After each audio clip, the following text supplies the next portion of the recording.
Albuquerque, and Dave has a good friend, Chris, whom he worked with back home at GM for many years. And Chris is showing us around Albuquerque, and he and Dave want to do some things together. And the first thing that they wanted to do together was they went to a car museum. The Unser Museum is great for race car fans to go see. Features a lot of cars that the Unser family were successful in, mostly in the Indy 500 area. Bobby and Al were very successful, and Al Jr. was also just as good as they were. Close to the Unser Museum is a park that's on the Rio Grande River, and that area had a fire a few years ago, and a lot of the trees were just stumps, and they had chainsaw sculptors come in and make sculptures on the trees. Tell us what you did today, Dave. Well, today in Albuquerque, I took the Breaking Bad tour. Big fan of the show, and it starts in Old Town, and you get on a motorhome that is just like the one that was in the show. It's a Fleetwood Bounder, and it's decked out with a bunch of like bus seats in there, so you can go around and see the sights.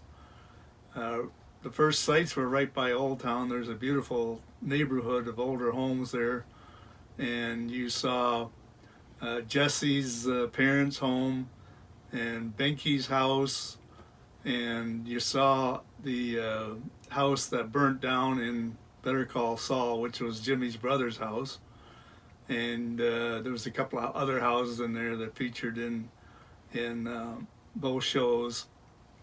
And there was 30 sites you went to. I can't remember all of them, but the highlights were the Los Pulso Hermanos restaurant that was Gus's restaurant, and you stopped and had a light lunch or light breakfast there. And there was the yard where they actually wrecked the original RV, and it's a spot where they store movie props. So there was a bunch of different vehicles in there that from different movies, and from there it went on to the restaurant from Saul, where he gets in the fight with the two bad guys there. There was also the car wash, which is a huge car wash. It might be the biggest one in the country that Walter and Skyler ran to cover up the money they were making from the drugs. And the last stop was the Super Lab, which was the laundry. It's actually still an operating laundry. And the tour went inside, and you saw some of the machines that they hid, where they hid the access to the basement lab. During the tour, they had different trivia questions, and I got one of them right, and I won my little bag of crystal meth here. The assistant on the tour was one of the characters from El Camino, and he was also in Breaking Bad. It was this Ian Posada,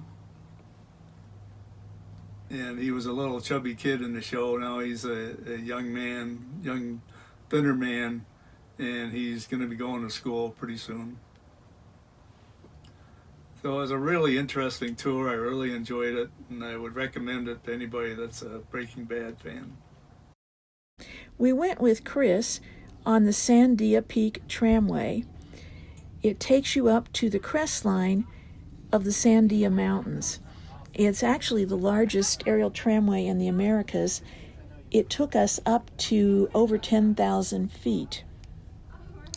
It was fairly clear to the top, but the clouds had come down around the top, and so we ascended right up into the clouds.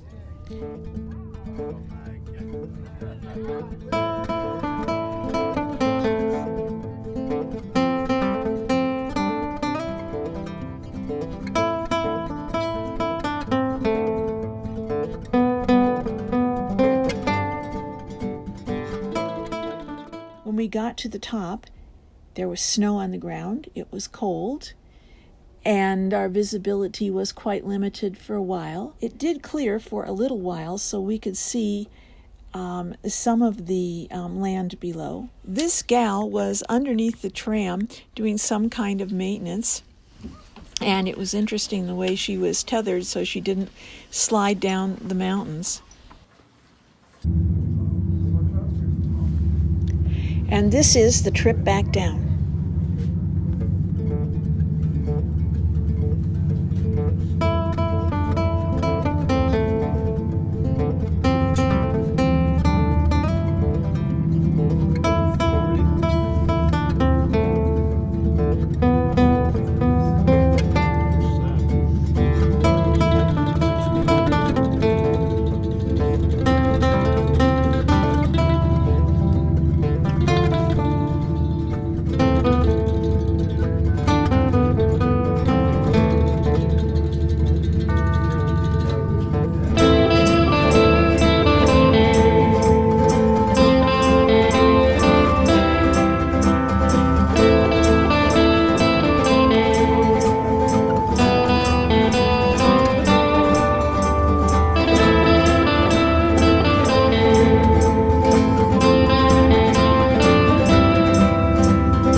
And Sons Guitar Factory, where a father and his 4 sons have been making guitars by hand for many years.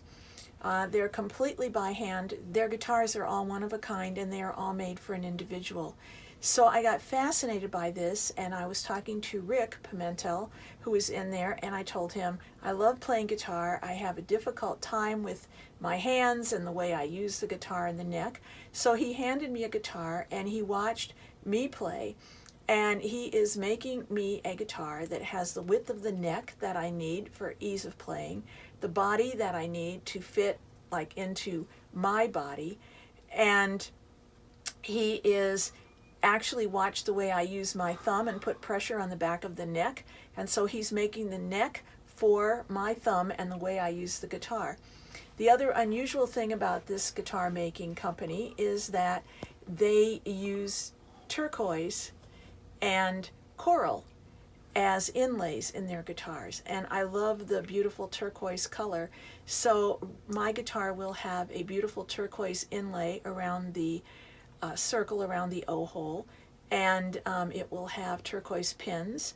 So I had Rick study me, make the guitar to the way he thought it should be for me, and my guitar will be ready in about a year. They'll call me when they're ready to ship it. That was a once-in-a-lifetime experience for me to get a guitar that is made specifically for me. They do not mass produce any guitars, and they do not keep an inventory.